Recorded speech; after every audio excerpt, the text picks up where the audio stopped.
Hello, Dog Nation. I am Brandon Adams. This is Dog Nation Daily, the daily podcast for Georgia Bulldogs fans, presented by Merriweather and Tharp. I am in Braves attire. We have a little day baseball today, a little company outing, heading towards the Braves and Giants series finale. Looking forward to that at Truist Park a little bit later on today. Excited about being a part of that. But before that, there is work that must be done.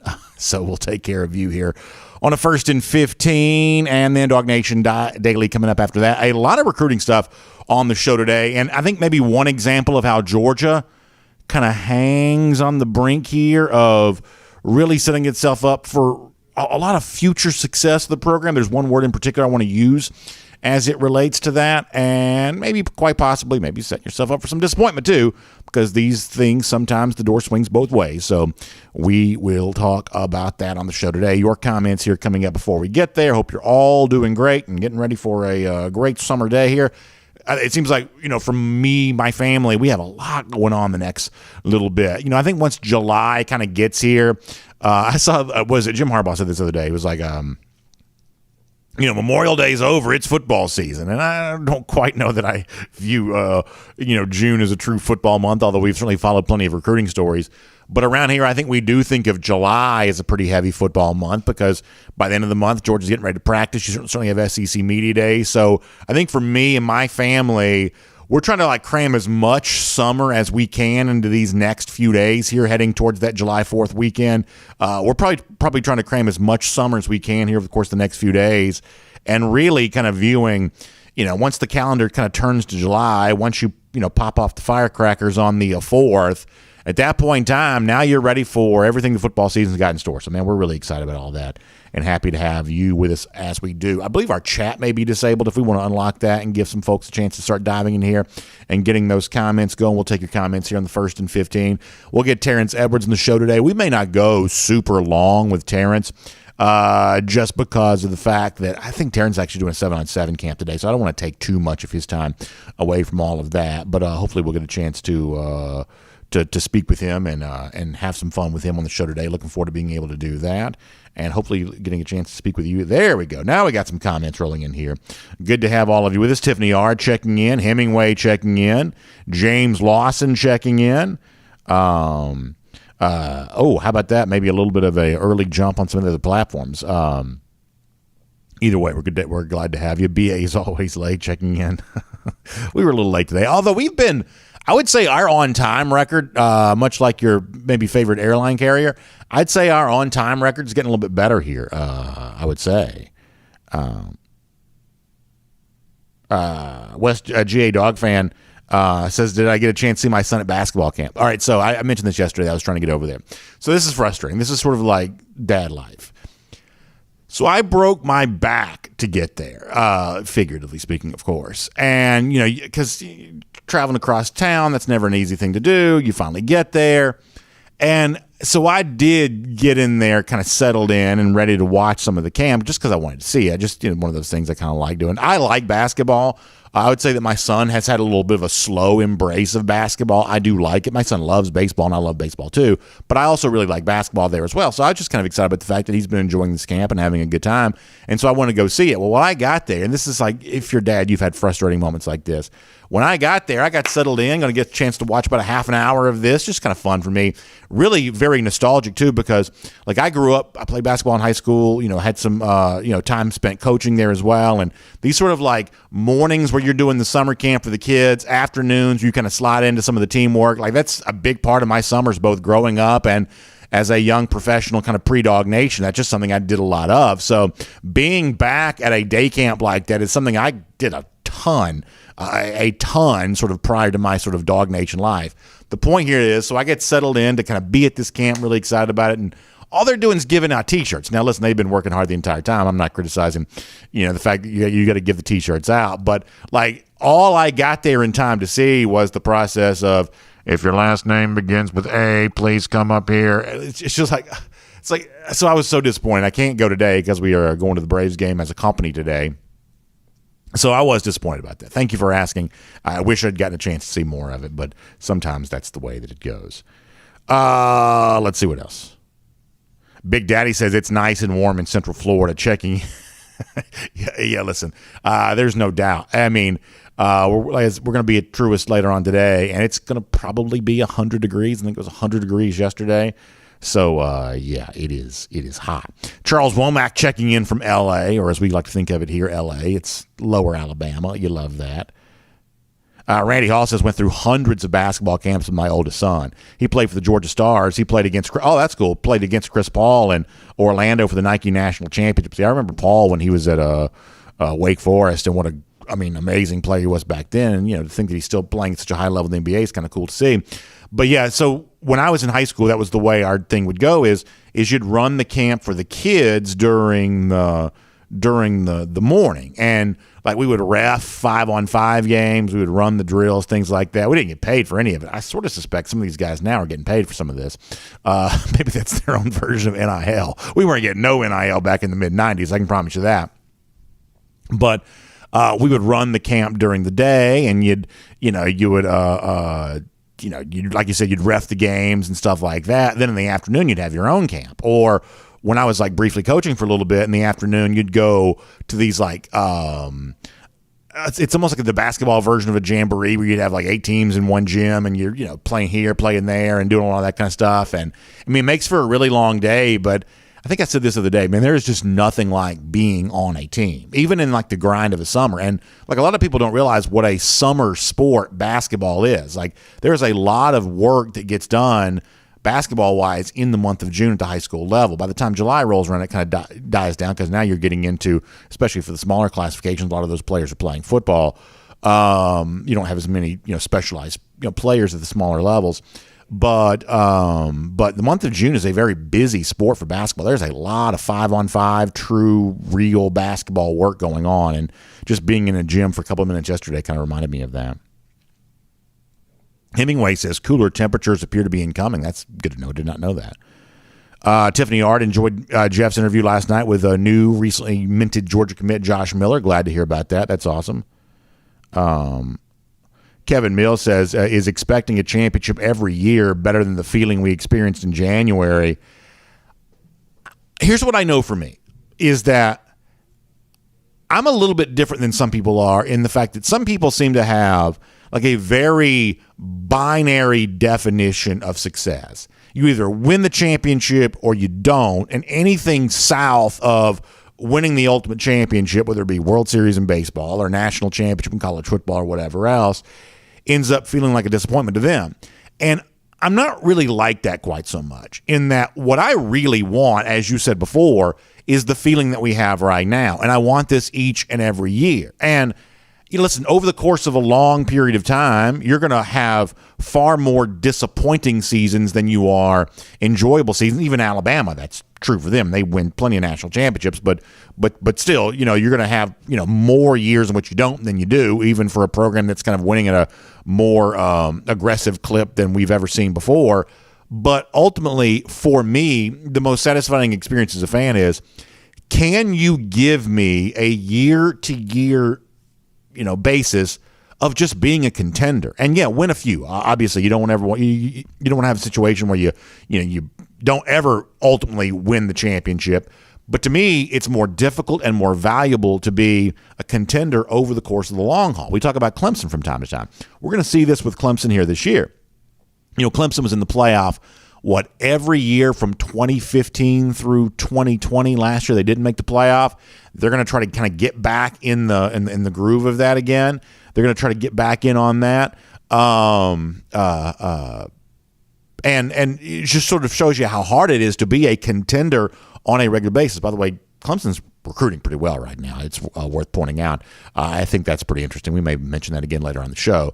But interesting to think, Clemson's actually doing pretty well in state right now when it comes to recruiting. But the point I'm making here is that I love the idea of being a consistent contender each and every year. The gift a program or a team or an organization gives as a fan to say, hey, you can spend your entire offseason knowing that your team is going to be in the mix.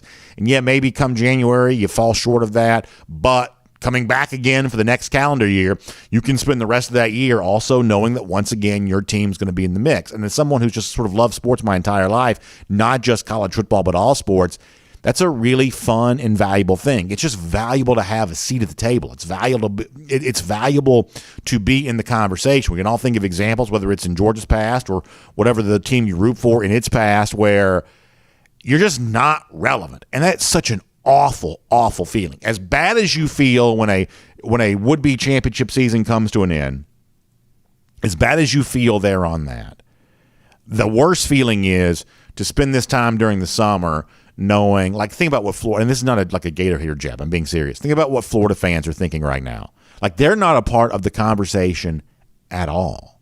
And they're left to wonder, well, how many years will it be before realistically we can be a part of the national college football chatter again? And it remains to be seen how long that is. But what we know is it's not 2022. So I believe that there is a huge blind spot on the part of many sports fans that they just don't stop to realize how valuable it is to be a part of the year-to-year conversation in the midst of being a contender, knowing that's true.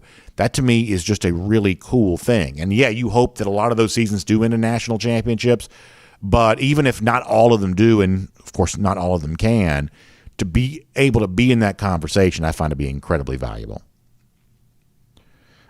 James Lawson says no one has legitimately looked forward to playing UGA since 2001. And that's certainly true. I mean, that's a pretty good measuring stick of Georgia's relevance, that it's not an easy game for anybody, and that's right.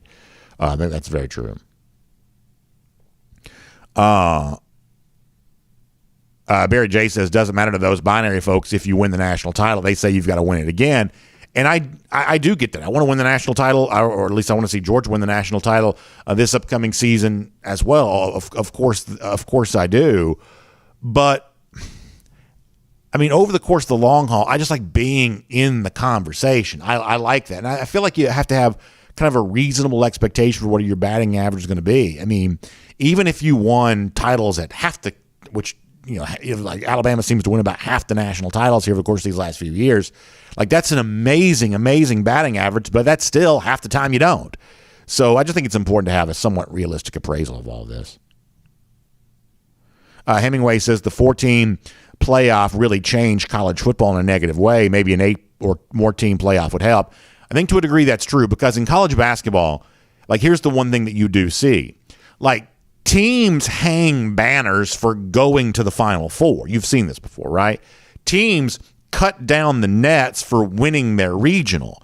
There is this thing of, hey, like, remember, like, in 1995, Georgia was a Sweet 16 team. Remember how cool that sounded? Oh, Georgia made the Sweet 16.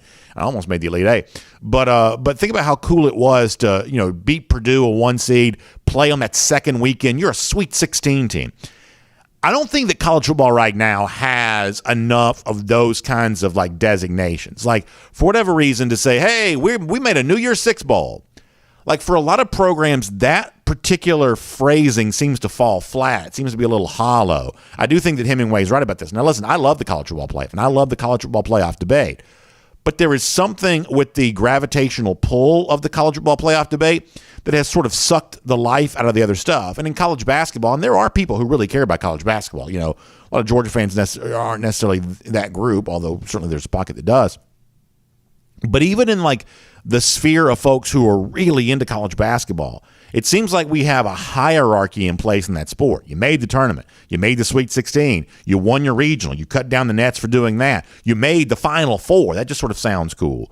Whereas, like, college football has become this kind of, you know, very, very cutthroat. You either win the national championship or you don't. You either made the playoff or you don't. And then last year, even Georgia making the playoff prior to winning the national championship, even that sort of felt like, to some, a little bit of a hollow accomplishment. I don't know what to do about this. I really don't.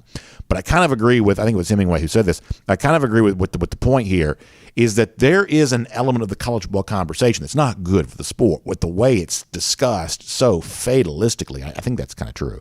All right, a few more comments and we got to get started. William Perry checks in to say, go Dogs. William, glad to see you. By the way, are we on all the other platforms now? Have I not said it? Are we on, so Facebook, YouTube, Twitter, Twitch. Good morning to all of you. I promise we're going to start the show here in just a second. Just taking a couple more comments before we do. If you just joined us and you're wondering why I'm wearing a Braves jersey, day baseball here. I believe they call this a business fan special here in 2022, and I will be participating in that as the Braves, fresh off another walk-off last night. Shout out to Adam Duvall. Fresh off another walk-off. Get a chance to close out the series with the Giants today with the Dodgers coming in over the weekend. So there you go. Keith Finney says Bama doesn't win the national title, but they are feared and always at the top. Yet to me, Bama is a little bit in college football like what Mike Tyson used to be in boxing. Like even when Tyson wasn't the champ, there was still a lot of cachet associated with beating Mike Tyson, if he ever did. He just sort of had that reputation of baddest man on the planet, and there was a lot of cachet there. Admittedly, and I don't take great pleasure in saying this, that right now Alabama isn't the reigning national champions, but it's probably still the measuring stick opponent for most of the rest of college football. In other words, if you're Tennessee, would you rather beat Georgia or you'd rather beat Alabama? Now, they'd love to beat either one, but they'd probably choose Alabama right now. It's been a long time since they've done that. I think that would feel better to most Tennessee fans. I'm just picking teams that happen to play both schools here this year. Auburn might actually pick Georgia because it's been such a long time since they've beaten Georgia. But the point here is that there is a sort of Mike Tyson level element to Alabama where they are kind of like the baddest man on the planet type deal. And there is still a lot of cachet associated with beating the Crimson Tide. In fact, Georgia's kind of playing to get to that level. We're going to talk more in a moment about how Georgia can definitely do that. We got a lot of good comments coming in, but I got to start the show, y'all. I apologize. We'll do a few of these when it's all said and done. I can't go real long today for comments, though, because I got to get over to the ballpark after that, which I'm really excited about. Listen, I'm very lucky to be able to do this during the day. I don't get a chance to do this very much, and so we're going to take full advantage of that. But first, we have a job to do. That means talking Georgia football with you. It means Terence Edwards here in a few minutes. I put out kind of a question to some of y'all yesterday. I got some very interesting responses on all of that. We'll share that with you here and have some fun with that. But off the top of the program, it's simply this. That Georgia, with its 2023 recruiting class, based on how some of the big moves can play out over the course of the next few weeks, could really set itself up for future success. And one word, maybe the highest level of achievement you can have in sports, maybe it could be on Georgia's potential for the future, but you're going to have some dominoes fall to get there. So what do you say we start with that right now? It is Dog Nation Daily, the daily podcast for Georgia Bulldogs fans, presented by Merriweather and Tharp, and it begins right now. Today's episode of Dog Nation Daily is brought to you by Merriweather and Tharp, your source for Georgia divorce. Find them online at theatlantadivorceteam.com. Presented by DogNation.com. This is Dog Nation Daily, the daily podcast for Georgia Bulldogs fans. Here's your host, Brandon Adams. So a few days ago, the Golden State Warriors won another NBA title, and is that their fourth? I had to lose count with some of this kind of stuff, but they've obviously won several here in the career of Steph Curry, and because of that, it's kind of brought a word back into the sports conversation that maybe doesn't always kind of happen, that the Golden State Warriors have been debated about their status and whether or not they've achieved dynasty status. If you tune in on like one of those like Shout Fest shows on ESPN or FS1 or something like that, you'll see that debate every now and then. Are the Golden State Warriors a dynasty? That's the word that gets used. And in watching some of these debates from time to time, I guess here's the thing I've come to understand, is that maybe my definition of a dynasty is a lot more generous than other people might be. Though the dynasty is kind of the idea of not just a championship team, but a team that sort of stays that championship status for a long time, collecting a lot of titles. And if you listen to the sort of like Shoutfest type people, you get the impression that some of them are a little slow in wanting to say the Warriors are a dynasty, which I think is crazy. I think it's ridiculous. I think they clearly are a dynasty. And if you want to bring this to like the college football world for a moment, we would all, I think, say that Alabama is a dynasty. They've won, oodles of national championships in the Nick Saban era. But I guess I would probably also say that a team like Clemson under Dabo Swinney has been a dynasty. And as I said before, maybe my definition of dynasty is just a little bit too generous, apparently, compared to what some people are saying. maybe that's the case. But to me, if you win 2 national titles and you are still active in competing for others, you've been to the playoff, 15, 16, 17, 18, 19, 20, what is that, 6 years in a row? If you've been in the playoff, that many times, to me, not only is Nick Saban in Alabama certainly a college football dynasty, I'd say in recent years, Clemson and Dabo Swinney have come pretty close to achieving what I would think of as sort of dynastic status here in college football. And my point in bringing all of this up is that now that Georgia is the reigning national champion in the sport, I think you look around at the next level for UGA and say, wow, can Georgia also take a step towards becoming a dynasty? It's a word that we used in sports, and it was also a great sort of like primetime soap back in the 80s. But the word dynasty is a word that we use in sports sometimes to describe teams that have a lot of success over a period of time. And obviously, we're not the only ones thinking about the future of Georgia here and how great the program can be. I thought it was really interesting the other day. There's a guy named Adam Rittenberg for ESPN, and he was writing about like the outlook for programs going forward into the future, about like who is sort of set up for the most success moving forward. You're probably not surprised to find out that Georgia very near the top of that list, not the very top. I believe Georgia was second on the list from Adam Rittenberg at ESPN in terms of the future outlook, years ahead into the future. Connor Riley wrote about this at DogNation.com, and there was a quote from Rittenberg about Georgia that I think is really interesting of, hey, if Georgia is going to be a dynasty, if Georgia is going to be the best program in college football going forward into future years, there's a simple thing that Georgia needs to do to make sure that becomes true. There is a step that Georgia could take to ensure that level of success and move Georgia a little closer into the category of maybe being a dynasty. Let me read you what Adam Rittenberg said, this from ESPN.com just the other day. So Rittenberg says, Georgia could soon occupy the top spot in these rankings. What he means by that is his own personal ranking of the teams that have the rosiest outlook for the future. He says Georgia could soon occupy the top spot in these rankings, but the program will need to continue making strides on offense. Smart should always produce top 3 defenses, but units like last year's, which went on to produce a record 5 first-round draft picks, they don't come around every season. The Bulldogs ultimately will need to win more because of their offense and their passing game. That's what Adam Rittenberg says there at ESPN.com about what Georgia could do to position itself as the best program in college football, and to use my word, maybe moving more in the direction of actually being a dynasty. Now, let's just say this briefly for a moment.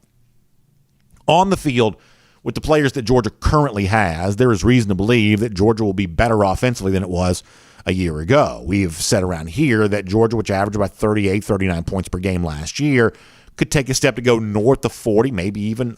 The number I've kind of called for is maybe even like, say, 42 points per game this year. With Todd Monken in year 3, with the players that Georgia has, we think that's a realistic possibility. But you almost read between the lines on what Rittenberg says there, and you almost get the sense that what Rittenberg is calling for is more than just year-over-year improvement because of a continuity offensive coordinator and more seasoned talent among your offensive playmaker ranks.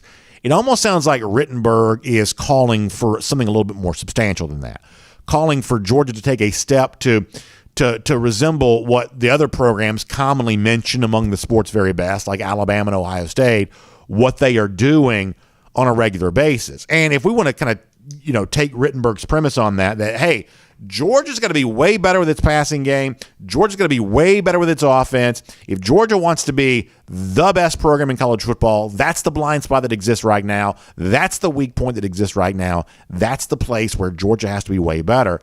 Then, man, don't you really get the sense right now that this 2023 recruiting cycle kind of stands as a little bit of a pivot point on all of that? That for as well as Georgia's doing, and in one way or another, Georgia's heading for a truly elite signing class once again. The last few days prove that, with C.J. Allen and A.J. Harris and the big names that Georgia has added, the rumors and rumblings of other big names that are coming in. You have very little doubt that Georgia's going to have an elite signing class before this 2023 cycle is done. But specifically, when it comes to passing game, when it comes to wide receivers, when it comes to the kind of stuff that creates the kind of offensive firepower that Adam Rittenberg from ESPN says that Georgia would need to be the very best program in college football to build what I've described as a dynasty. There are a lot of unknown variables towards the end of this 2023 cycle, as we're kind of, about halfway through right now, that'll determine a long way towards how Georgia gets there. And what's interesting here is, it sort of seems like Georgia's kind of standing at the at the ledge here of, hey, maybe all of this falls in Georgia's direction, or at least in terms of like the very biggest names possible, maybe none of this sort of falls in Georgia's direction. And I think over the course of the next few months, it's going to be a very sort of pressure-packed, certainly very drama-filled few weeks, couple of months, however long into the future you're going to look to see kind of where all of this goes. Obviously, a lot of this sort of centers around the quarterback Arch Manning and the fact that Georgia, much like the chief competition Texas, they have put all of their eggs in the basket of Manning here for this 2023 class. And of course, we don't know how good Manning will be once he gets to the college level. The famous last name doesn't make him more likely to be successful, but the people who do this stuff for a living and do it every single year will tell you that Manning's rating as a quarterback is based on a lot more than just the fact that he's a part of his own quarterback dynasty there with the Manning clan. But this is an example of one of these recruiting battles they're going to be watching very closely as Georgia tries to turn a 2021 national championship into a dynasty where Georgia wins many more titles into the future. The decision of Arch Manning is one of those that we're watching closely. And it's fair to point out right now, man, there is a lot of chatter coming off of Manning and the visit that he took to Texas this past weekend. And we said before, there's a little bit of a square off right now, a little bit of a showdown right now between the kind of local Georgia-centric media here within inside the sphere of Dog Nation, who seems to think that Georgia has a real chance at getting Manning, and the more nationally focused recruiting analyst that's either selling the Texas fans exactly what they want to hear or just objectively stating that they believe that Manning is going to end up with the Longhorns. I'm going to give you an example here. John Garcia Jr., longtime recruiting analyst, guy in the kind of the recruiting sphere, working now, I guess, for Sports Illustrated, he has written for SI an article in the aftermath of the Manning visit to Texas, and certainly he paints a pretty rosy picture for the Longhorns. Let me show you Garcia here on the subject of that. He says, the Longhorns have long held buzz alongside Georgia when it comes to the Manning recruitment, especially when Alabama took the commitment of fellow Louisiana quarterback Eli Holstein. But he says for Texas, it kicked up a notch coming out of the weekend.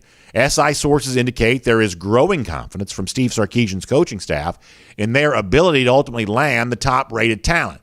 One source hinted the sport's biggest domino dropping relatively soon in the process. So I want you to, and if you don't mind keeping this on the screen for a moment, I want you to notice this. I don't know if this is intentional language or if this is kind of a semantic trick here, but the Steve Sarkisian's coaching staff confident in their ability to land Arch Manning. Not confident they're going to land him, confident in their ability to land him. You see the difference there on that? It's one of those deals of, hey, yeah, we think we can do this. No, that's a little bit different than saying, oh, we know we've already done this. That's a little bit different. But it is interesting to hear for a guy like Manning, who at one point in time maybe he would take his decision all the way into the season or towards the end of the recruiting cycle. According to John Garcia here, who's done this stuff for a living for a long time, he says this might actually drop relatively soon in the process. Now, and then that's fine. I don't need the quote anymore. Now, the thing that Garcia also kind of points to is the tight end that committed to Texas while Manning was taking the visit there this past weekend. I mean, I think a lot of us kind of scoff at the notion of that being much of a smoking gun in the Manning recruitment, because if it was that crucial that this tight end would sway Manning's decision, the high school teammate there at Isidore Newman in New Orleans, if that player was this crucial in Manning's recruitment, then we would have heard a lot more about that player in the Georgia circles. Because if it's that obvious this player is a big deal for UGA, for Manning, then UGA could have figured that out too and been deep in his recruitment. But the fact that we haven't heard more about the Newman tight end, with all due respect, at Georgia is because right now Georgia's recruiting tight ends who are among the top 100 players in the country, including Pierce Sperlin here, for the class of 2023. Knowing how businesslike and buttoned up the Manning family has been, can you imagine them saying, well, we could go to a place like Georgia where their tight ends are like future first-round picks and top 100 recruits in the country, or we could go to Texas because that's where my friend is going. I mean, based on everything we've heard with the Manning recruitment, do you think there's any chance that'd be the case? I kind of don't. But nonetheless, there is a little bit of national love for Manning in Texas right now. A lot of belief among Georgia fans that will eventually end up at UGA. But the point here is, as Georgia thinks about its future, as Georgia thinks about its outlook, as Georgia thinks about its own chance to kind of build a dynasty, the decision of March Manning is going to loom large in their ability to do that. And then one more quick thing here. Over the course of the next however long, it's about to get really interesting when it comes to Georgia and wide receiver recruits there as well. Because for as dramatic as the Manning thing is going to be, the truth is there are a lot of Georgia fans who've seen Georgia win a lot of battles for five-star quarterbacks a lot in the past. Whether it be transfer of JT Daniels or the high school recruitment of Justin Fields or Jacob Eason before that Georgia's no stranger to bringing in five-star quarterbacks. But really winning the big battles for elite wide receiver recruits is something that hasn't quite happened quite as much. But standing here, about halfway through this 2023 recruiting cycle, man, you are on the precipice of seeing some of these decisions start to fall. I'll invite you to check out Jeff's story with Hakeem Williams at DogNation.com as he talks about the way in which he was entertained during his recent Georgia visit. You had Tyler Williams, who's getting ready to make a decision coming up. He's hinting at that on social media there as well. Good stuff there from Dog Nation on that. You see there, DogNation.com, when it comes to how Arch Manning kind of factors into all that. He says, I need a quarterback. It does impact my recruiting decision. You can read more about that at DogNation.com on that front. But it's not just Hakeem Williams. It's Tyler Williams. It's Malik Benson, the very impressive junior college wide receiver prospect. He's also heading towards a big decision, too, having just visited UGA, among other top programs there as well. That we're about to hear a lot of announcements from receivers, eventually Manning himself, and it's going to go a long way towards determining just how much of a perch Georgia stands on in future seasons. This is the reigning national champion right now in college football. And if the right dominoes fall on the offensive side of the ball here in this 2023 class, the current national champions can be turned into the thing that everybody wants to be, but few can actually become. Maybe dynasty is in Georgia's future if they get the right version of yeses here with the remainder of this 2023 recruiting class. My name is Brandon Adams, and this is Dog Nation Daily, the daily podcast for Georgia Bulldogs fans. Good morning to you, and thanks for being with us. No matter how you get to us today, we're on video, 9:45, DogNation.com, Dog Nation app, 10 a.m. after that, Facebook, YouTube, Twitter, Twitch, on the radio at noon, on Athens Sports Radio 960 The Ref, podcast, all the various platforms, Apple, Spotify, Google, everything else. Just happy to have you a part of the show today. If you're watching on video and just kind of tuned in, you see me wearing my Braves jersey. A little day baseball for the Braves today, closing out their series against the San Francisco Giants. We got a little bit of a company outing there today, so I'm very excited about that. Lucky to be able to sneak away to Truist Park here in the afternoon, and I am decked out in honor of being able to do that. And such a big thanks to all of our friends here in the building who've helped make that be possible for us today. Really looking forward to being able to do that. And as much fun as that is, and so many other folks having good times during the summer, let me tell you what's not fun. And that's the thing that we have to talk about right now. But we talk about it because while it may not be fun to go through this, there is success for you on the other side of it. And that's what I'm here to tell you about right now. There could be a happier tomorrow. There can be a happier tomorrow for you when you make the right decision. What I'm talking about here is the divorce process. It's scary and confusing, and in an audience the size of ours, statistically speaking, a lot of you have either gone through this in the past or fear that you might be going through this in the very near future. And I'm sorry for you on that, but let me give you some helpful advice. Trust my friends at Merriweather and Tharp on this. And you may say, well, BA, I'm not trusting anybody just on the basis of one recommendation. I don't know what Merriweather and Tharp is. Well, Merriweather and Tharp understands that, even though you've heard me talk about them now for years. But they want to help you get acquainted with them. So if you'll check out their website, theatlantadivorceteam.com, that's theatlantadivorceteam.com. If you think divorce might be something you're a candidate for, when you go to their website, they're going to give you a lot of free resources. And it's going to do two things. It's going to educate you about the divorce process, because there are a lot of intricacies to this that maybe you haven't considered, but their free resource, I'm talking about blog posts and podcasts, that's going to help educate you about what the divorce situation might mean for you. And not only will you learn about the divorce process, but you're going to learn more about Merriweather and Tharp there as well, because the generosity they show before you even become a client. I think speaks to their heart for helping people, their heart for setting people up for more success in the future. That's why I love recommending Merriweather and Tharp here on this show. And guess what? You can even have a free initial phone consultation with one of their attorneys, and you can tell that person your story, and they can tell you what you need to do next. And you can hire Merriweather and Tharp to go out there and get you everything you deserve in this process. That's what they want to do. So please make sure you check them out online. Your source for Georgia divorce, that is Merriweather and Tharp. You can find them online at theatlantadivorceteam.com. We're going to get Terence Edwards coming up here in just a couple of minutes' time. Before that, though, I want to have a little bit of fun, though, as we go around the doghouse. So yesterday, I, on social media, Twitter, mentioned the fact that Ohio State, you've heard like blowhards before say the Ohio State University or the Ohio State University. Somehow Ohio State has trademarked the word the in context to their name. And I think that's a little bit odd, whatever. But I kind of asked Georgia fans themselves of if Georgia could trademark a single word. You know, when you think about Ohio State, you do think about a lot of, very blustery people saying the Ohio State University. Well, if Georgia could trademark a single word, what word would you want to see Georgia trademark? And a lot of folks said dogs. Actually, when it comes to like sort of red and black dogs, Georgia has had that, word trademark for a while.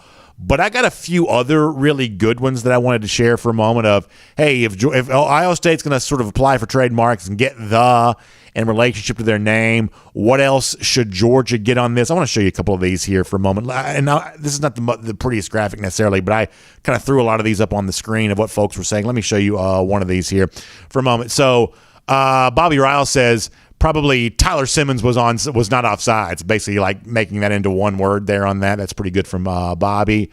A different Bobby Payne says, how about DGD? That would be kind of a cool thing there. Speaking of acronyms, David Hayes says, how about GATA? I like that there as well, if you know on that, and kind of a similar situation.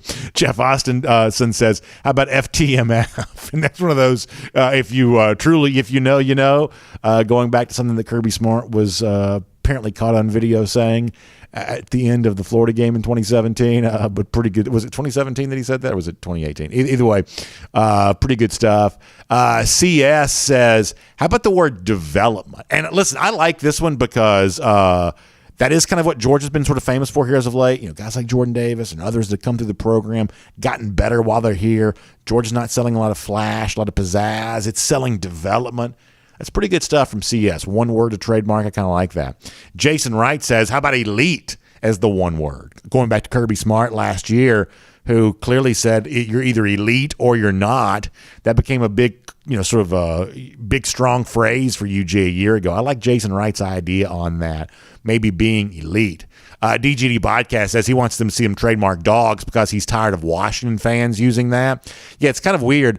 Way out west in Seattle and Washington, sometimes the Washington Huskies, their fans do like to think of themselves as the Dogs, DAWGS. What's always kind of frustrating me about that is, like, that's not the way that people from Seattle talk. The reason why the whole dogs thing got started down here is this is the way we talk. We don't say dogs. We say dogs. We have a little southern drawl to us. At least those of us who are authentically from here, we say dogs. So the idea that Washington would be the Dogs when they don't talk that way up in Seattle, I'm right there with DGD on that. King Perp Llama says, how about champions? And listen, Ohio State can be all they want, but I'll take champions any day of the week. I think King's absolutely right about that. JKGM says, how about Gum Dogs? And that's pretty good there as well. I also thought our buddy Dustin Kozar had a very funny thing on this. He'd say, listen, I think that Georgia should trademark university. That way, when Ohio State says the Ohio State University, Georgia can hit him with a cease and desist on that for the trademark of university, which is probably pretty funny. I also got another good one here, and I'll show you that one there as well. Anne Pompano says, how about just trademarking savages? And she shows the old Junkyard Dog Savage t-shirt. That was obviously a very popular phrase around Georgia a couple of years ago.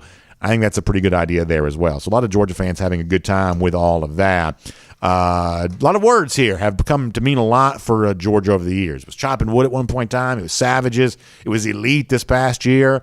There are a lot of words that have taken on a lot of meaning for you Georgia fans, and that's a cool thing to be able to see. Here's what else is cool to be able to see. Terence Edwards on the program. He's busy today.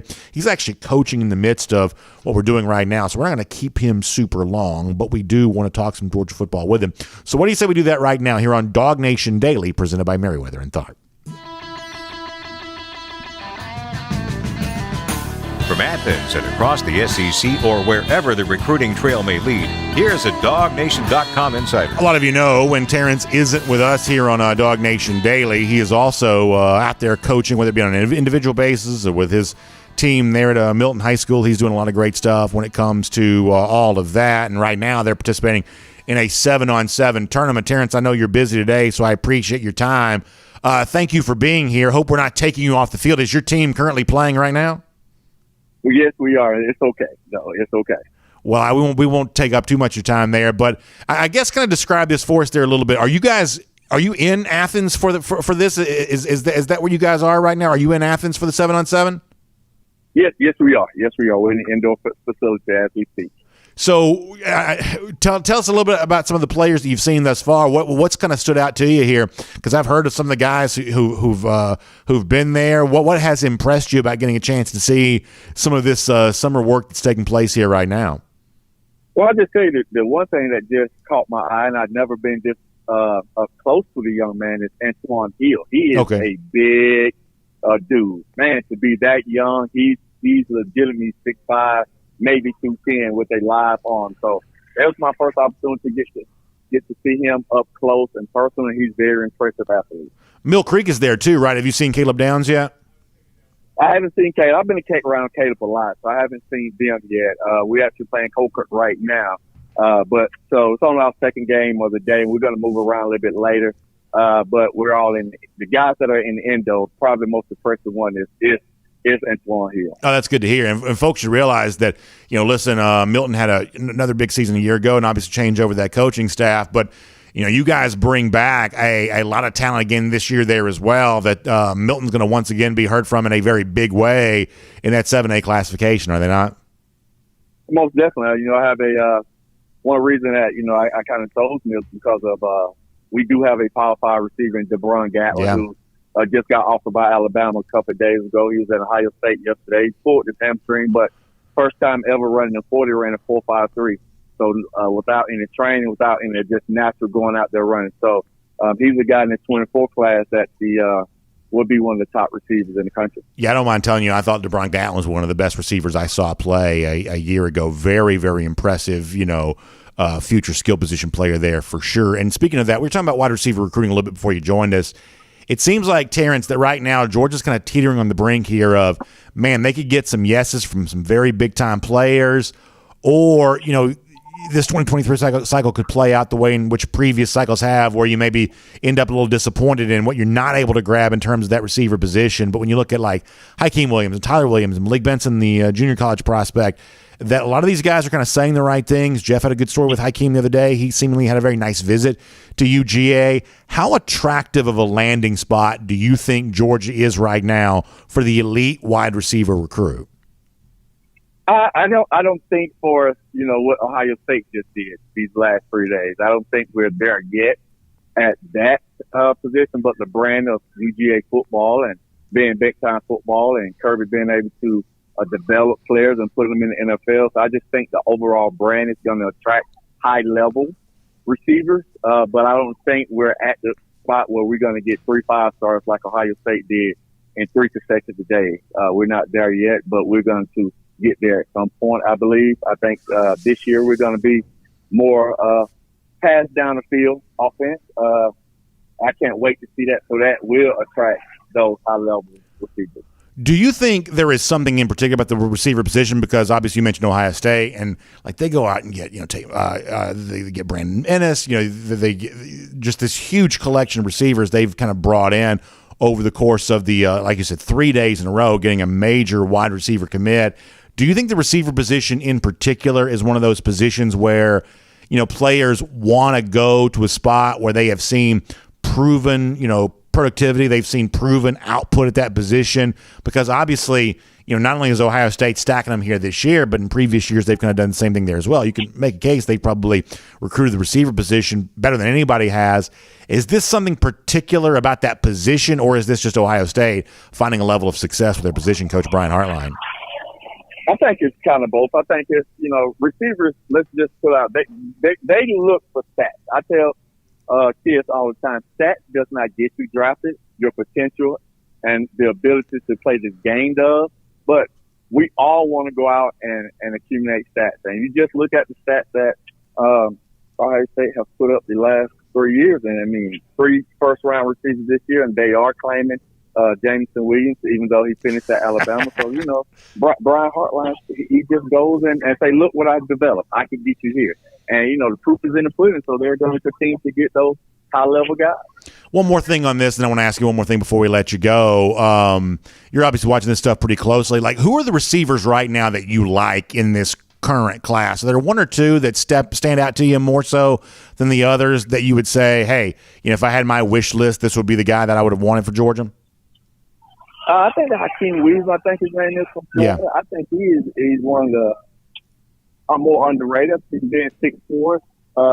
I don't like him a lot. And then I looked at the JUCO kid. I can't remember his name. Malik Benson, yeah. Malik Benson, I really like him a lot as well. So those two are the guys that I've really liked, that I've been watching and reading that we have a chance with. But I think, B-Mac is one of the top guys that be able to get guys, and the guys that he have interested. I like him a lot. And one of the guys I'm a little biased that is not talked about a lot is Caden Lee here out of Kennesaw Mountain, who's trained with me for a while. If you just go and watch him, he is a high-level, get open, catch the football receiver that I think will blow up more, and people will understand that this kid is legit. And he's a kid that, I don't know, he does have an offer from Georgia. B-Mac has spoke with him. They got some ground to catch up. But he's a kid that I think whatever system he's going to be in, he's going to be very productive. That's good to hear, Terence. Thanks for sharing that. I appreciate that. I want to finish with this because we talked about this guy last week, and there's been more chatter about him since you and I talked to him. That's Kearis Jackson. Jackson, I guess, saw one of these magazines that didn't have him amongst like the All-SEC list or whatever else, and basically put out a warning to the rest of the folks in college football to let it be known that he wants to be respected, and he's coming off a year in which he didn't get a chance to play a lot of receiver a year ago because he was recovering from injury, but it sounds like he's really got sights set on a big season coming up here right now. As a guy who knows what it takes to achieve at the high level at the receiver position in the SEC, how much do you enjoy the fact that Kearis right now seems so heavily motivated and so laser focused on having himself a big year? How much do you like seeing that? Oh, I love it. Man, we all know Kearis, started off in 2020 a game busters, and he's proven that he's a high-level wide receiver in the SEC. Last year, he had a lot of injuries that derailed his explosiveness and quickness, and he's back. I mean, I've trained with him a few times, and he's back. I think you're going to see the 2020 version of Kearis, and, when you play with a chip on your shoulder, that's extra motivation, and he's going to go and put the work in and prove people that he should be one of those guys that's being talked about. Terence, I love having you on the program. I appreciate the work that you're doing. And on a day like this when you're very busy, thanks so much for being here. Remind folks one more time how they can get involved with the stuff that you're doing, Wide Receiver Academy, all the great work that you're doing, or just kind of following your coaching career. How can they find you online? You can find me at Terence Edwards, Wide Receiver Academy on all platforms. I want everyone on Dog Nation listen to how much I love being on the show, that I've stepped away from my coaching at 7-on-7 to be on the show to give everybody my insight. So, but you can find me on all social media platforms, Terence Edwards, Wide Receiver Academy. Terence, we're truly grateful for that. Thank you so much for your time. We'll let you get back to it now, and best of luck to Milton as they go through this 7-on-7 work here this week. Thank you. Let's take a look around the rest of the league. This is SEC Through. Yeah, really good stuff from Terence Edwards there. I just think that, my guy loves football, and that's one of the reasons why we love having a lot of these ex-players on, is because of their love for the game, both in terms of, hey, I'm going to pop on the phone, I'm going to talk about it, I'm going to be hands-on working through all of that, and how much fun would that be? Georgia indoor facility right now, being a fly on the wall for some of that with, big programs like Milton and Mill Creek and some of these others who are there doing that 7-on-7 stuff right there, and the competitive fire that burns in everybody because you want to show out. I mean, if you're playing at the Billy Payne, indoor facility, the House of Pain as they call it, that's the kind of place you want to have a pretty good moment if you can. And it sounds like Terence is right in the middle of all that. That's a kind of a cool thing to be able to see. Also interesting to hear Terence's words there when it comes to Malik Benson. That's a player, it sounds like, that he's got a lot of like for and respect for there in terms of being the kind of potentially impact receiver there for Georgia. One of those wide receiver names that we're watching pretty closely. We'll have Jeff Sintel, our Dog Nation recruiting insider, on the show tomorrow. We'll talk more to him about the month of July and how it really is leading into a lot of big-time announcements. As I said before, there's a little bit of extra emphasis, I think, for a lot of Georgia fans right now when it comes to that receiver position, when it comes to that offensive skill position. And obviously, the impact of Arch Manning is so heavy in all of this, including, as Jeff wrote with Hakeem Williams. You can check more about that on dognation.com, and we'll have Jeff Sintel on the show tomorrow there as well. Let's get ready to go cruise around the SEC, courtesy of Royal Caribbean right now. And, man, this is a great chance for you to take your own Royal Caribbean cruise vacation. I told some of our audience before that, like, for the remainder of this month of June, heading into the July 4th weekend, trying to soak up as much summer as I possibly can, because once we get to July, you start thinking about SEC Media Days and all that kind of fun stuff. Like, you're essentially almost in the football season. Well, some of y'all don't have to be quite so rigid on your schedule as that. You can kind of enjoy all kinds of opportunities to go on a Royal Caribbean cruise vacation. And now is the time to do that. The ships are back. Everybody's having a great time.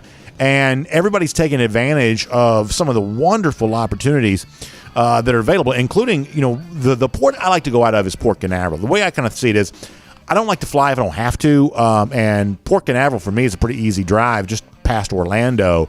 So, for me, that's the kind of place I can easily drive to. And coming up here pretty soon, the largest cruise ship in the world, it's called Wonder of the Seas, from Royal Caribbean, going to be based right out of Port Canaveral. And so if you want to experience the biggest, the best that Royal Caribbean has to offer, Wonder of the Seas, the brand new, newest ship, biggest ship in the world, from our friends at Royal Caribbean, going to be right there in Port Canaveral.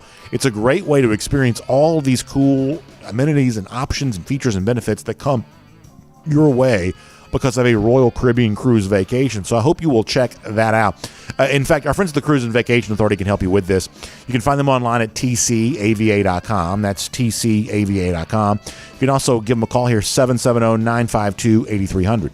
That's 770-952-8300. You can check out the Cruise and Vacation Authority today, and they can help you get going on a great Royal Caribbean cruise vacation. There are a lot of options. There are a lot of choices, and handling those choices, managing the right situation for you, sometimes expert advice on that just makes that better. So the Cruise and Vacation Authority can certainly help you with all of that. With that said, let's get ready to go through the news around the SEC here right now. And I saw an interesting story drop from Florida, and this is one of those things that's probably not unique, certainly to the Gators, but how this will be handled in 2022, I think will give you a pretty good sense of kind of how the sport might be changing. So, Florida, like a lot of programs, kind of bumping up against the idea of being at that 85 scholarship limit, and new coach also wants his own vision for the program. In some cases, that means, and you hate to say it this way, but just sort of getting rid of some of the old players that you don't think quite fit into your situation as much as you want to. So Florida's basically cut 3 players. Sophomore wide receiver Finley Graham, safety Mordecai McDaniel, he's also a sophomore there as well, and redshirt freshman defensive lineman Chris Thomas Jr. Now, this is one of those things that's sort of like the ugly underbelly of college football from time to time, and in this particular case, this isn't me so much taking jabs on the Gators the way that sometimes I might do. We'll do that later in the show. This is more, as much as I possibly can, just sort of objective analysis in that programs are always trying to quietly make sure they have the 85 best players they can get, which means you want to get good players, and sometimes kind of quietly you want to get rid of players maybe you decided that maybe you misevaluated when they were coming into the program. That's kind of always gone on. But when it comes to stuff like this, especially if these are in-state players that you brought in from your own state, politically you just have to be very careful about this, because high school coaches, things like that, will get very upset if they think you did one of their guys wrong. And if you want to be back in that high school again and bringing in players in that program again, you better not make the high school coach happy. It's sort of like the version of, you've heard the phrase before, if mama ain't happy, nobody's happy. Well, listen, when it comes to the high school coaches in your state, if they're not happy with you, then nobody else is going to be happy with you either, because that's just the pipeline that you need. The most readily accessible talent for your program comes from your local high schools, and so you've got to try to keep these guys happy when possible. That's just kind of been the way that things have gone, for a long time.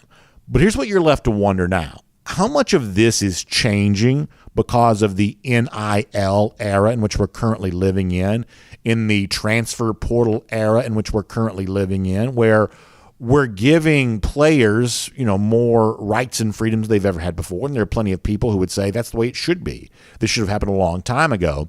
But oftentimes rights come coupled with responsibilities, and the right to transfer or the right to make money off your name, image, likeness also comes with the responsibility, I would say, to live up to the expectation the coach has for you. And you sort of wonder in future years, and you're already seeing some examples of this. There was a story about Lincoln Riley and USC the other day doing some similar stuff. You start to wonder in future years, will programs be quite so quiet when they move off of a player? In the NFL world, you just sort of get cut. What do they call it? Go visiting the Turk? What they call that? You just get cut, and it's just open. It's open and shut. You ever watch Hard Knocks? It's just very businesslike, matter of fact. Hey, we don't have room for you anymore. Sorry, best of luck to you in your future endeavors.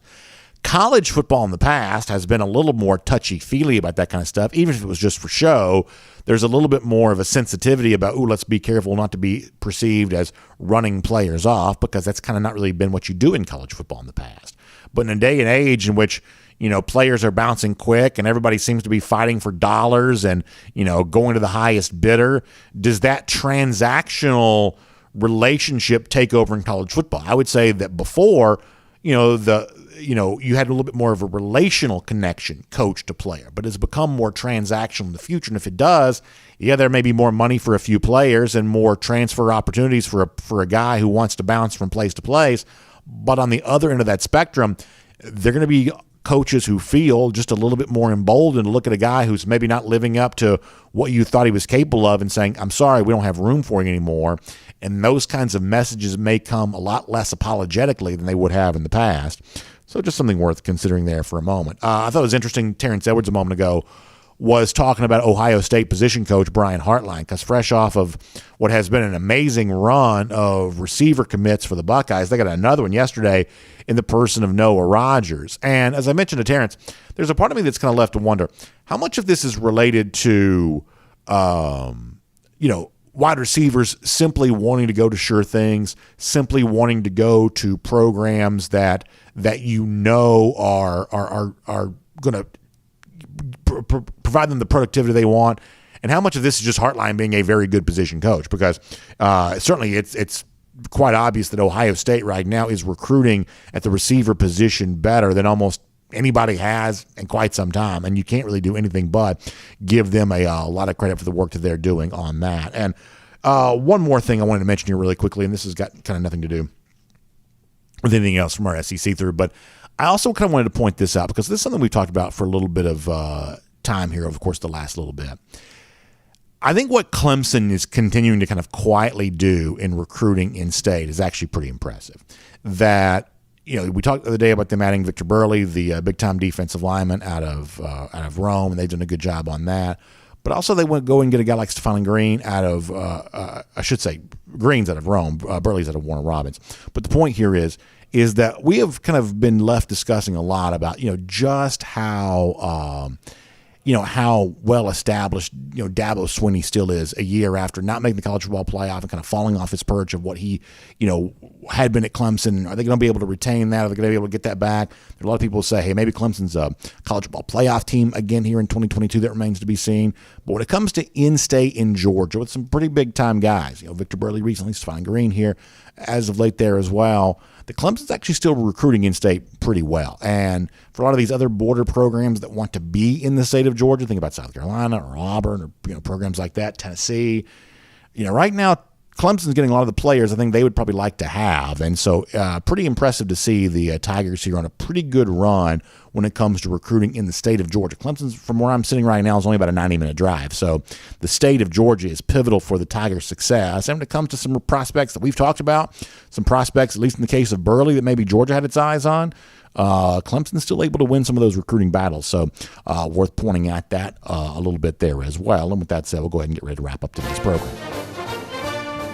All right, so golden shoe time. And one of the things that we sometimes do around here is we play a lot of like audio clips. We have music beds. We have a lot of bells and whistles from time to time. And like the problem is all that kind of comes through the same channel on our audio board. And so sometimes, hey, you have to be a little louder to make sure you hear somebody else's voice, which means the music, when you play that, comes through a little too loud. You got to kind of bring that down. And one of our commenters shared this. I'm going to show this to you on the screen. This is our golden shoe. Buster says, the type of reaction I want the next time BA has to say to turn the music down when he's talking, and you see Kirby Smart on the video here screaming into his headset, telling people to calm down and quiet down. He says I'm teasing, but that would be the most humorous. Yeah, I think that's pretty funny for a Buster there. And listen, there's a lot of bells and whistles that have to be controlled around here, so pretty good stuff from Buster on that. We'll make him our golden shoe winner for today. How about the lousy stinking Gators? Long time since they've won a title, about 4,914 days. That's our Gator Hater Updater and our Gator Hater Countdown. Dogs back in Jacksonville, 128 days from right now. That is our Gator Hater Countdown. Georgia looking forward to another win against the Florida Gators. We'll see you tomorrow here on Dog Nation Daily, presented by Merriweather and Tharp. We'll look forward to talking to you then. And on video, time now for the R.S. Andrews Cool Down. R.S. Andrews, the one you turn to for your air conditioning, heating, plumbing, and electric needs. They show up on time. They do the work that's promised for the price that's promised. You can trust R.S. Andrews on all of that. They're going to take really good care of you. I'm going to take really good care of you there as well. When it comes to our comments here today, I can't go real long today because we are going to go to the Braves game later on this afternoon, but looking forward to your comments here on that nonetheless. Facebook and Twitter and YouTube and all of the rest. So what do you say we dive into those and get some of those going here right now? I'm going to start on YouTube first today. Actually, I think I started on YouTube yesterday. Let me go to Facebook first here for a moment and see what the Facebook comment section is all about on all of that. Yeah, on Facebook here for a moment. Lynn Johnson Shipman, thanks for the kind words. I look forward to being able to do that. I do as well. Thank you, Lynn. I appreciate that. Joseph Kennedy has an interesting take. He says, I'd rather see Ohio State win it all than Alabama. I hate Bama even worse now because they've been consistently crapping on our national championship. Yeah, listen, there's always going to be a lot of that kind of stuff that goes on where it seems like, like I have said before that Alabama is kind of a nemesis to Georgia, not so much a rival. But listen, if you hang out in these kinds of confined spaces long enough, what was just kind of a competitor relationship can turn into a true rivalry, and maybe Georgia-Alabama is on its way to being able to do that. Kent Holcomb, thanks for the kind words. I appreciate that. Hugh Nash says, the life of a VIP sports personality. I don't know about that, but I am thankful to be going to the game today for sure. Philip Jordan Wells says, the comments got to go with that north perimeter traffic. Yeah, getting to the ballpark, not an easy thing sometimes, but the really toughest thing, like I love Truist Park. It is not the easiest place to go for a day game. I would say night games are a little easier just because you can kind of get there earlier and kind of give yourself a little bit of time to maneuver. But if you're trying to make sort of like a quick, arrival for a day game, that's challenging over there because of so many of those places are office parks. Randy Hall says, who's my favorite Braves player now? I like Austin Riley a lot. I like Albies. Of course, I know he's banged up right now, but I like him. I think Spencer Strider, one of the young pitchers, is a lot of fun. I can't wait to see where his career goes. I mean, obviously Acuna goes without saying. I guess I'm sort of thinking about non-Acuna players when I even say that because, he's just essentially everybody's. Mark Godfrey says, let's trademark 33 to 18. I kind of like that. That's kind of cool. Randy Hall says, do I have shorts on today? I do have shorts. And so I told you the other day that I kind of got a funny look or two because I thought the building was going to be empty on Monday, and it kind of wasn't. And so I just sort of miscalculated and ended up being here in a professional environment while wearing shorts. And so today I wore them again. I feel like I've got a legitimate excuse because we really are going to a Braves game. It's going to be 397 degrees. But I'm sort of afraid that I'm going to end up seeing somebody again, who I may have seen on Monday, and they're just going to assume I wear shorts every day. At that point in time, I'm sure I'll get called into the principal's office, but whatever. There you go. Quentin Truitt said, "Are you heading for Freddie's return tomorrow?" I am not going to see Freddie in Atlanta this weekend. At least I don't have plans to. I told you we have like a lot of summer stuff going on. I'm actually taking my kids to see Dude Perfect on Friday in Birmingham. Now, why are we going to Birmingham when they're going to be in Atlanta a few days after that? That's a complicated story. But we're going to see Dude Perfect on Friday, which I'm actually really, really pretty excited about, to be honest with you. And then Saturday we're doing something. So I would love to see Dodgers in Atlanta. I'd love to give Freddie the ovation that he deserves, but I don't believe I'm going to be at Truist Park this weekend. Hugh Nash says, as long as they're not jorts, you should be okay. Yeah, no. Back in the Prohibition days, there was this like famous poster, like this woman, and it was like lips that touch liquor will never touch mine. Basically saying she wouldn't kiss someone that drank. So my own version of that is that is that there will be no jorts that touch these legs, I guess is what I'm trying to get to. Carter Lawson says, I have to Google Dude Perfect. Yeah, so like there are a lot of things like this in modern times where like if you are of a certain age and if you don't have kids of a certain age, you have no idea who some of these people are.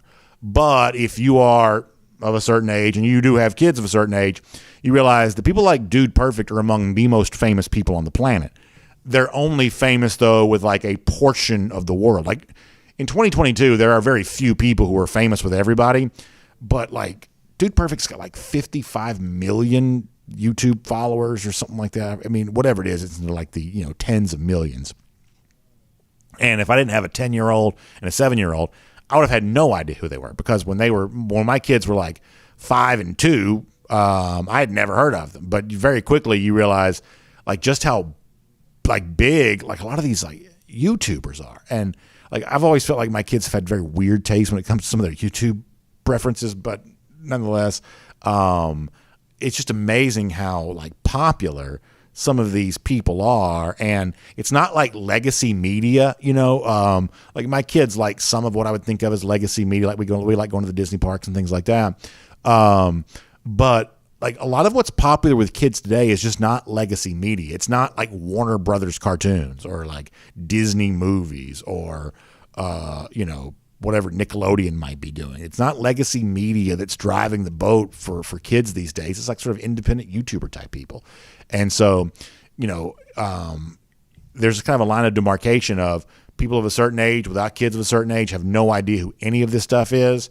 And if you are, kind of in that different phase of life, they are an ever-present figure in your world.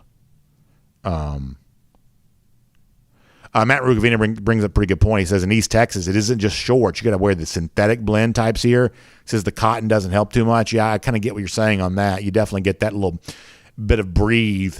Because listen, even in like the heat of summer, like I still am going to want to go swing a golf club pretty frequently, right? And I actually like heat of summer because I can handle it. Like I take the sun well.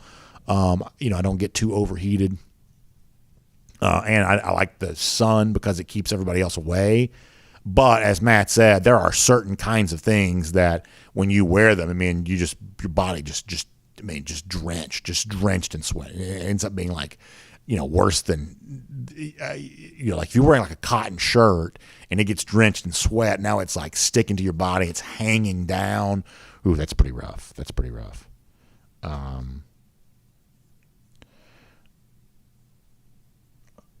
Let's dive over and get some YouTubes here for a minute.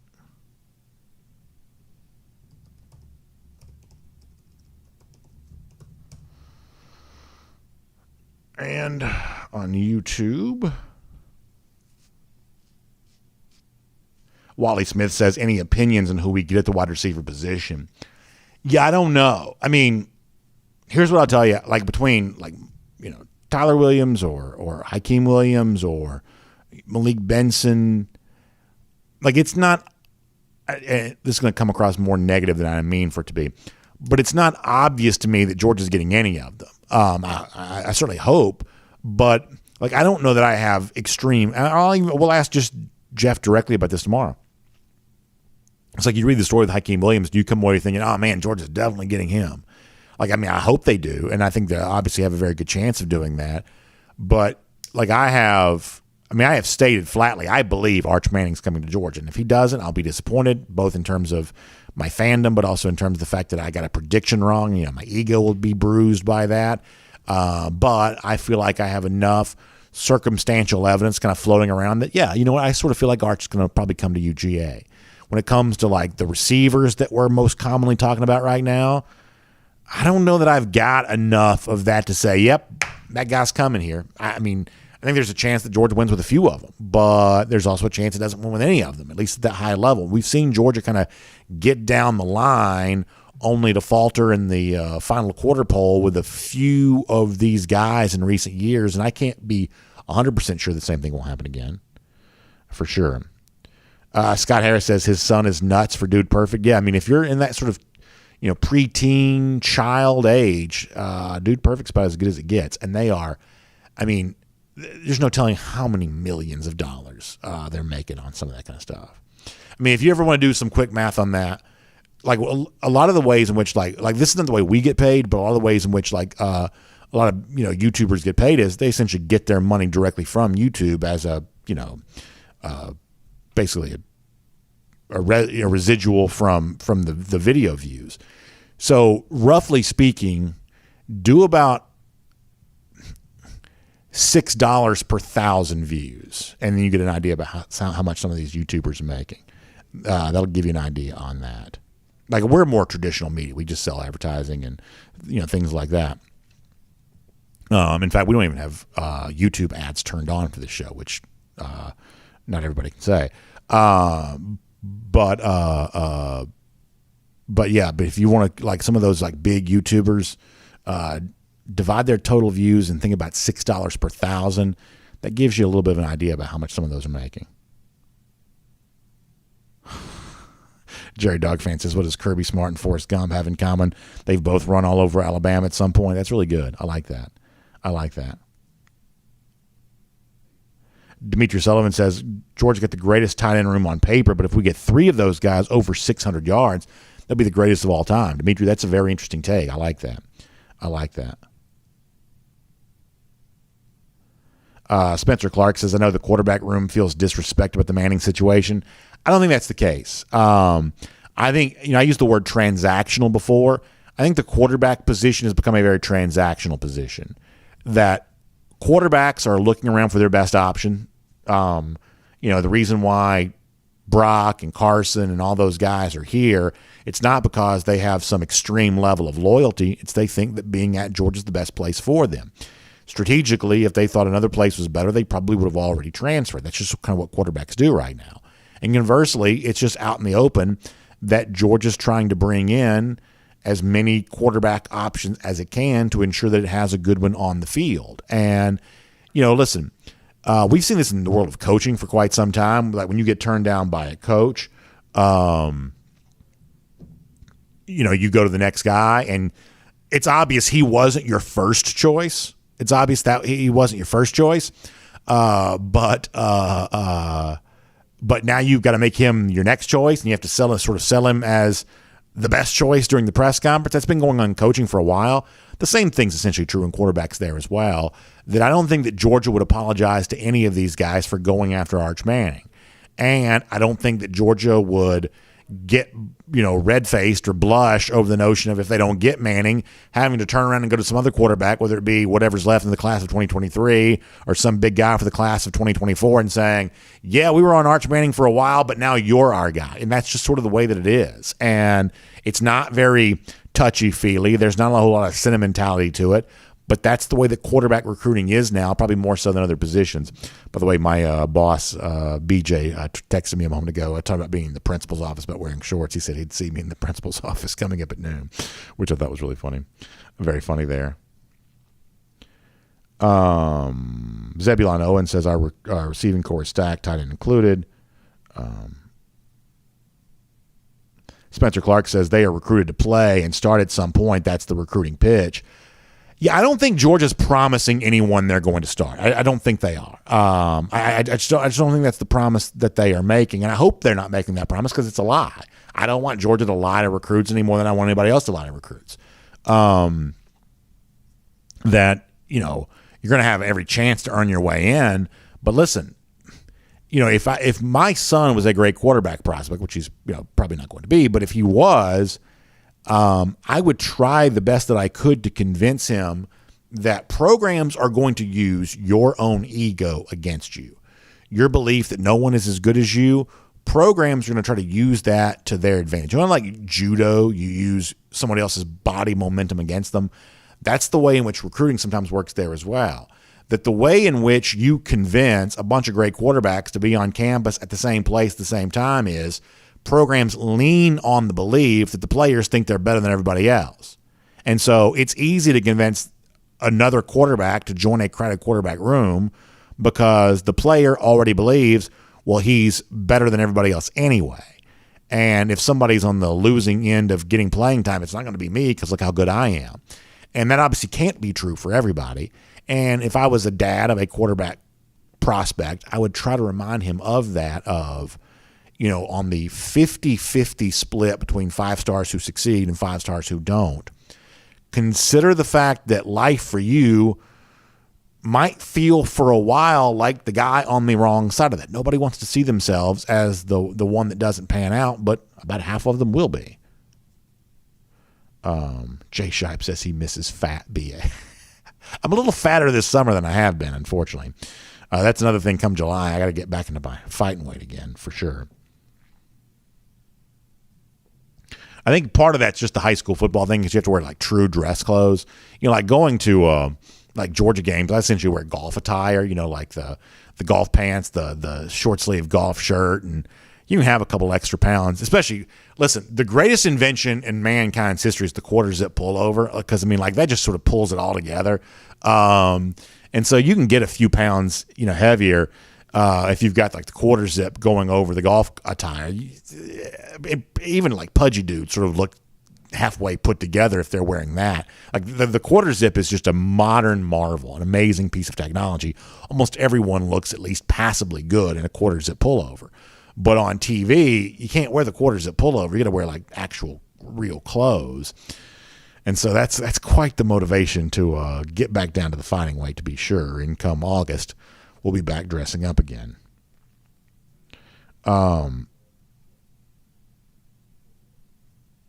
Let's see what else.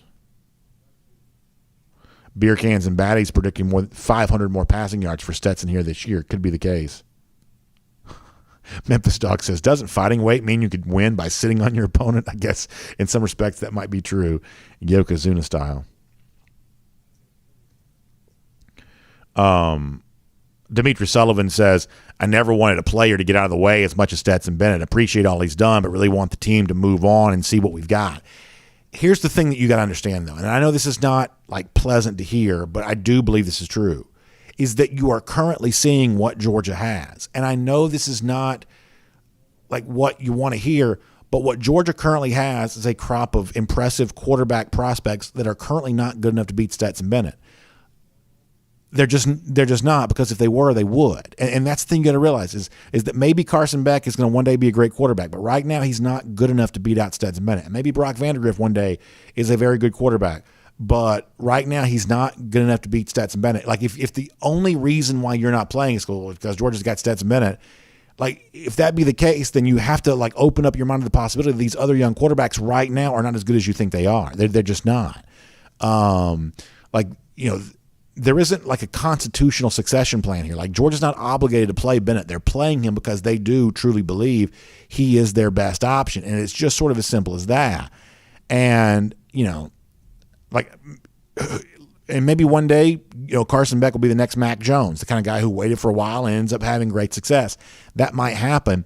But I promise you this, that none of these guys are like golden child quarterbacks who are simply being held back because Kirby's content to play the teacher's pet. Like, that's just not what's going on. Like what part of Kirby Smart's past would lead you to believe that's the case here? If these other quarterbacks were better than Stetson, they would be playing over him. And Stetson stepping aside wouldn't make any of these guys one bit better than they currently are. That's just the way it goes. And that's like, I mean, and I love Dimitri's comments, of course. But that's the kind of thing that a lot of people just don't want to hear, is they want to believe, oh man, Georgia got this great quarterback and he's like, just waiting in the wings. Well, maybe eventually that'll be true, but if it was true now, that's the guy that'd be starting.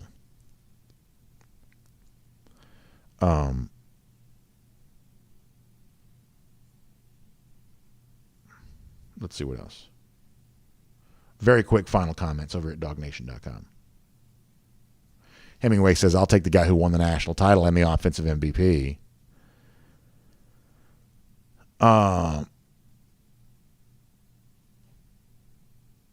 West GA Dog Fan says, stop by Smoking Pig there in Tallapoosa on your way through right off I-20. That's a good recommendation, West GA. I appreciate that. Username checks out, of course. Diedrich Frazier says, I don't know what the true definition of a rivalry is, but Bama feels like a rivalry because I hate their guts as much as Florida. When it's all said and done, that may be as much of a definition of a rivalry as you need. That's probably true. He says familiarity breeds contempt. I think that's right there as well. Randy Hall says Clemson has more Georgia high school players than committed to Clemson than Georgia currently does. Yeah, I think, and not all those, as he said, are necessarily great recruits, but still a quantity. I think it's just important to note that we're kind of left to wonder, is Clemson going away? We've talked about this a few times. Are they still a big-time contender, or are they eroding here a year after not making the playoff? Their current recruiting work in Georgia would lead you to believe they're not quite going anywhere as of yet. Stephon Green, really good player, and Vic Burley, really good player there too. They've gotten some pretty big recruiting wins here locally lately. All right, last trip through the comment section, and we got to go. John Foster says, who's still saying we have a problem? I think Stetson proves himself capable last year, and I was one of the biggest skeptics the whole ride.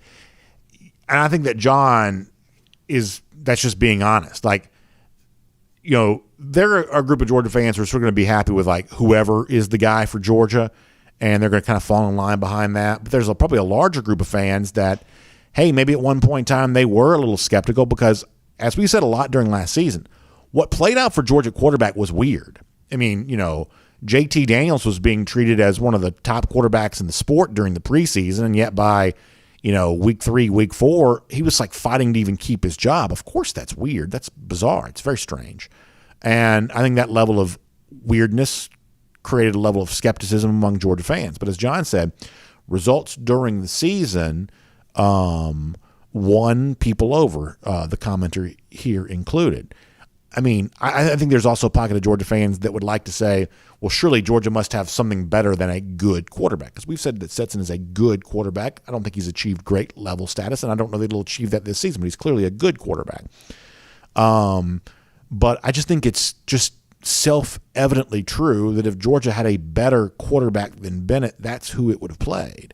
And a lot of times over the course of the last couple of years, if it didn't have Bennett, unfortunately, it wouldn't have had a good quarterback at all, including a good portion of last year when JT Daniels may just not have been healthy enough to give Georgia what it needed. And in 2020, when Georgia would have lost games if not for Stetson. That's the important thing that's going to be remembered there. Quentin Truitt says, I'm ready to see the secondary flourish the next couple of years.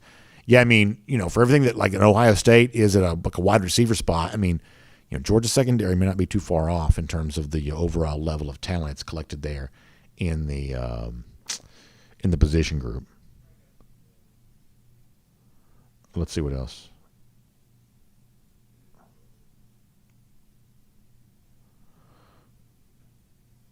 Skylar Thomas, or I think it's Schuler Thomas says, maybe Kirby recruited the wrong quarterback if they can't beat out Bennett. I think Beck probably didn't pan out like we thought he would.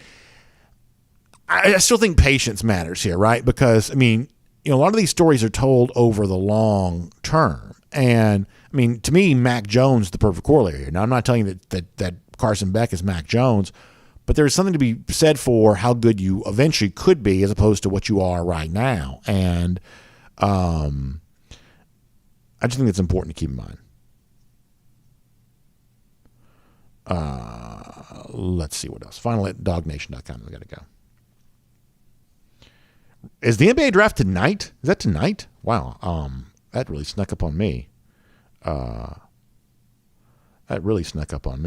You continue to see a lot of trade rumors involving the Hawks, which I guess I think is sort of weird, but I'm also not all that. If I didn't even know the draft was tonight, then maybe my opinion on what the Hawks are doing from a trade standpoint probably doesn't have a whole lot of value. But nonetheless, thanks for being here. R.S. Andrews cooled down today. R.S. Andrews, you can find him online, rsandrews.com. For your air conditioning, heating, plumbing, electric needs. They'll show up and do some great stuff for you, including taking care of you on that AC unit. Very hot right now. Air conditioning working overdrive, especially got that upstairs unit. Boy, that thing's just really cranking it out right now. So go ahead and get that thing tuned back up to factory fresh specs at rsandrews.com on all of that. Also, AJC online at ajc.com. Braves concluding a big series of the Giants in fun walk-off fashion last night. Freddie Freeman coming back here this weekend. Also, a cool series coming to the AJC this weekend on the idea of legalized sports gambling, something you have in North Carolina, Tennessee, but not in Georgia right now. So what is the future for that after it kind of fails in the legislature? Pretty good stuff on that. That's really pretty interesting. So you can read up on that. Also, Hawks trade coverage, new beat reporter covering the Hawks there for the AJC. So that's kind of cool. To check all of that out. Atlanta Journal-Constitution online at ajc.com. You'll have a great, great day. We will see you tomorrow. Close out the weekend style. Jeff Sintel, a lot of UGA recruiting stuff. Dog Nation Daily, presented by Meriwether and Tharp. We'll look forward to talking to you then.